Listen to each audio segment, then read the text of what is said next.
Assalamualaikum. Halo anak-anak, apa kabar semuanya? Semoga selalu sehat dan semangat ya. Hari ini kita akan belajar tematik tema 1, subtema 1, tumbuhan sahabatku, khususnya muatan pelajaran bahasa Indonesia, menyimpulkan informasi berdasarkan teks laporan hasil pengamatan. Sebelum kita menyimpulkan, Ibu ingin mengingatkan kembali apa itu teks laporan hasil pengamatan. Teks laporan hasil pengamatan adalah tulisan yang dibuat berdasarkan hasil pengamatan secara langsung untuk menginformasikan kepada orang lain. Bagian-bagiannya ada nama kegiatan, kemudian lokasinya, lalu kapan waktu pengamatannya, kemudian objek apa yang diamati, dan hasil pengamatan. Biasanya hasil pengamatan berupa paragraf. Nah, bagaimana cara menyimpulkan informasi teks hasil pengamatan? Untuk membuat kesimpulan, ada beberapa hal yang perlu diperhatikan. Yang pertama, membaca atau mendengarkan teks dengan seksama. Sebelum menyimpulkan, anak-anak harus membaca atau mendengarkan teks hasil pengamatan terlebih dahulu. Dibaca dengan benar ya.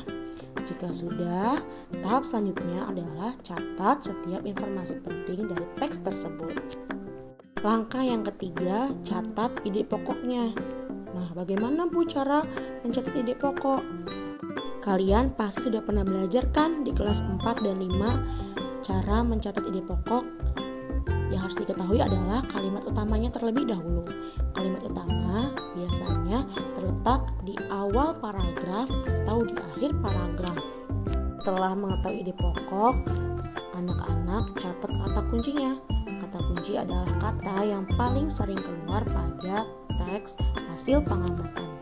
Langkah terakhir, susun pernyataan sesuai informasi, ide pokok, dan kata kunci pada laporan hasil pengamatan menjadi sebuah paragraf kesimpulan. Nah, Ibu punya laporan hasil pengamatan. Yuk kita baca sama-sama. Laporan hasil pengamatan. Nama kegiatan, pengamatan tanaman di Taman Buah Mekarsari. Lokasi pengamatan, Taman Buah Mekarsari. Waktu pengamatan, Minggu 15 April 2018 pukul 9 pagi.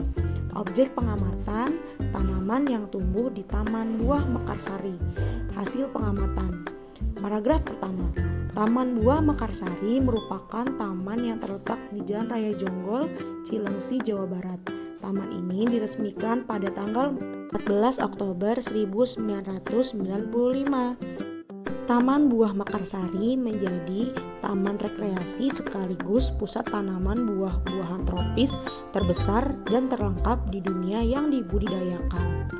Paragraf kedua. Tanaman yang tumbuh di Taman Buah Mekarsari didominasi oleh tanaman buah. Di sana, para pengunjung dapat melihat langsung dan menikmati berbagai buah dari kebun buah seperti kebun salak, belimbing, kelengkeng, durian, dan rambutan. Para pengunjung dapat memetik buah dari pohonnya dan menikmati hasil petikannya secara langsung. Bogor, 15 April 2018. Pengamat kelas 6. Nah, pada paragraf pertama, kalimat utamanya terletak pada di mana? Ya, betul, di kalimat pertama ya. Taman Buah Mekarsari merupakan taman yang terletak di Jalan Raya Jonggol, Cilengsi, Jawa Barat. Kalau paragraf kedua, kalimat utamanya ada di mana? Ya, betul. Tanaman yang tumbuh di Taman Buah Mekarsari didominasi oleh tanaman buah. Nah, selanjutnya kita catat informasi pentingnya dalam sebuah tabel. Paragraf pertama, kemudian paragraf kedua. Kemudian catat apa kata kuncinya. Kata kuncinya adalah Taman Buah Mekarsari. Baru anak-anak bisa membuat kesimpulannya. Kesimpulan dari teks laporan hasil pengamatan tanaman di Taman Buah Mekarsari adalah Taman Buah Mekarsari terletak di Jalan Raya Jonggol, Cilengsi, Jawa Barat. Taman Buah Mekarsari menjadi taman rekreasi sekaligus taman buah-buahan tropis. Tanaman yang tumbuh di Taman Buah Mekarsari didominasi oleh tanaman buah, serta pengunjung dapat memetik buah langsung dari pohonnya. Nah, anak-anak, mudah kan cara menyimpulkan teks hasil pengamatan? Ini sedikit contoh dari Ibu. Nanti anak-anak Ibu kasih soal ya untuk latihan cara membuat kesimpulan hasil teks pengamatan. Ini soalnya ya, nanti anak-anak buat tabel seperti yang tadi sudah Ibu contohkan dan buat kesimpulannya. Kemudian kumpulkan kepada wali kelasmu. Sampai berjumpa lagi di pelajaran selanjutnya. Salam SDN Cipedak 03.